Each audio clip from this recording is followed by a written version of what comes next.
attack the issue. That's all we need to know for this analogy. Check this out. So, who is this? Jesus. Who is this? Okay. Every single person in the Trinity is equal, okay? Clear that up first. Now, God is 100% love. Okay, John, you already said that. Listen, God the Father's over here, okay? God the Father is like Goku, okay? He's charging his Kamehameha of love, okay? Like charging it. He is only love. That's the only thing he can do. He's just full of it, okay? He sends complete love. He shoots his Kamehameha. Then over here, then Jesus is over here. Jesus receives that love and shoots it back, okay? And they have an exchange of love. It is so powerful. What happens when two beams hit each other in Dragon Ball Z? An explosion! And that explosion is the Holy Spirit. The love between the Father and the Son is so powerful that in and of itself is its own being. It is life. Now check this out. Does that make sense? Yeah? Who was like, I wasn't following you there, John? Who was like, I was following you all the way? Okay, good. Hands down. Genesis. Not the Sega Genesis. The book of Genesis. It says that you and I are made in the image of God. And God is love. This is, if you're wondering what is love, this is it. That whole analogy, that is the actual authentic love. So, well, what is love? That's it. God is a relationship. God is a relationship. He's not one person, he's three people. That means that for love to exist, it needs to be within a relationship. It needs to be free. It needs to be total, faithful, fruitful. And now you're made in this image. He made you like that.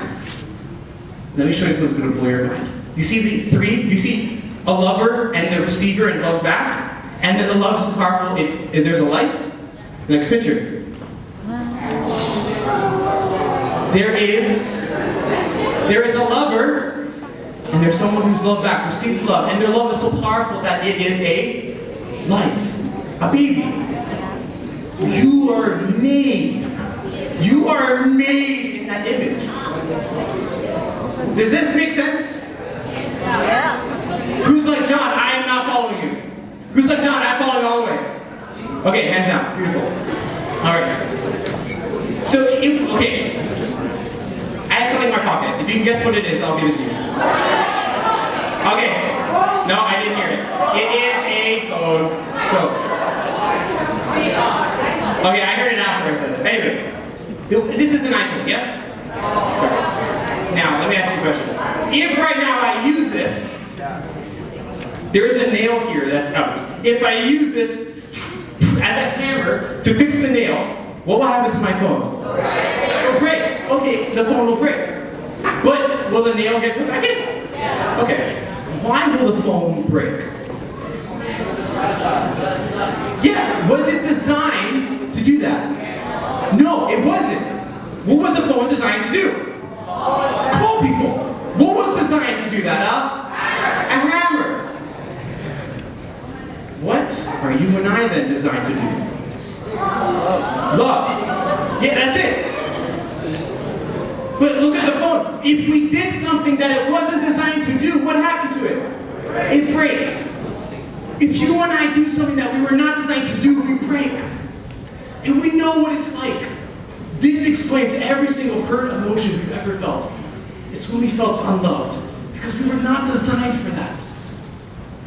And anytime I know when I am not receiving it, if I'm giving it, I know that I'm not living what I'm designed to do. This is the purpose of life.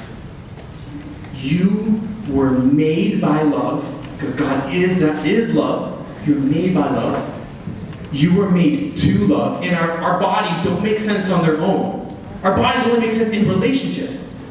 We were made to love, and we were made for love. It is what we've been designed to do. It is etched into our being. The strongest desire in every single human heart is love.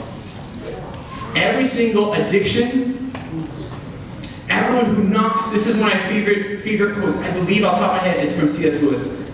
Every man who's knocking at the door of a brothel is knocking at the door of God's heart. They're searching for God. Everyone is searching for love. That's Him. Is this making sense? Right? So, this is very interesting because the theme changes. The theme is I am loved. I am loved by Him. But also, I am loved. You are love. You are the image of love. Capital L. That's what you're designed to do. That's what I'm designed to do. The whole reason we live, the whole reason your life exists is to love. That's the whole reason. The purpose of life. What's the meaning of life? The meaning of life is to love. Okay? So, but this is very hard. John, okay, this is great. You're doing a great talk, but after today, it's not easy. You don't know the situations I've been in. You don't know the pains and the wounds that I'm speaking from. And so what I have to say to this is one of my favorite quotes from Blessed Mother Teresa. She said that love does not give people what they deserve. It gives them what they need. Love does not give people what they deserve. It gives them what they need.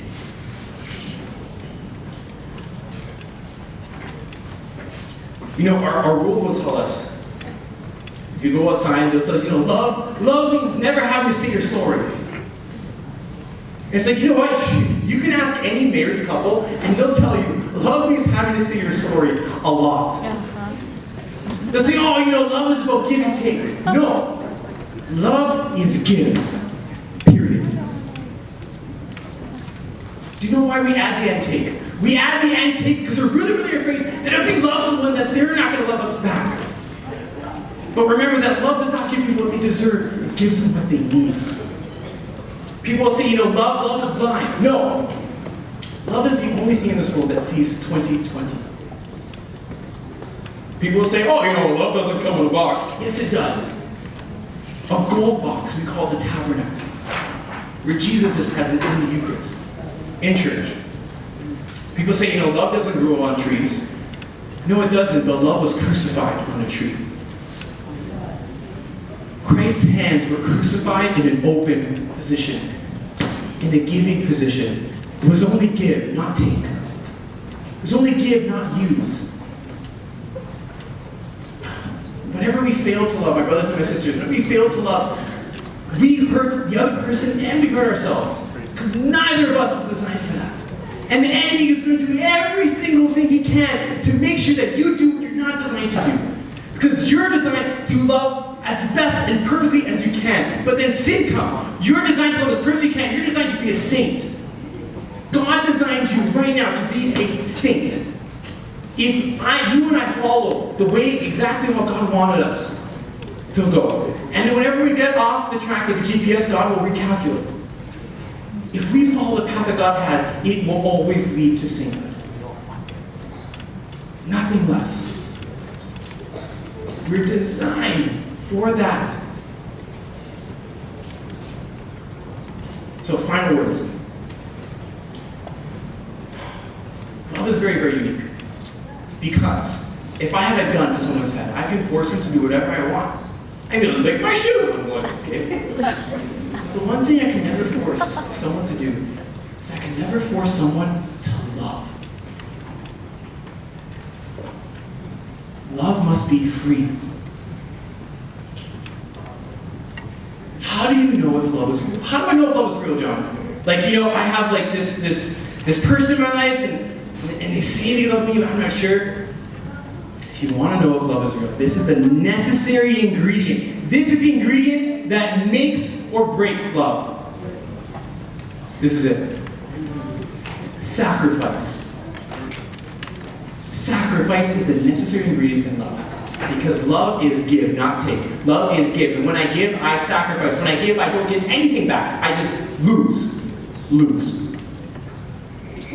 Sacrifice is a necessary ingredient. And so, okay, John, this is good. Necessary ingredient, we got it. Now, how do I do it? How do I practically know how to love? Perfectly. I want to be a saint, but I just don't know how to do it. And that is exactly why Jesus is the best thing ever. Because God makes it in human form, makes love incarnate. If perfect love were to exist as a human, he is what it would be. And he tells us, he's like, if you want to love each other, love like I loved. Love one another as I loved you. You want to love each other love like I loved. And how did he love? Sacrifice. That is authentic love. So, I'm going to bring back up Alfredo. He's going to be talking about first person, how he experienced Christ's love. How he experienced, I am loved.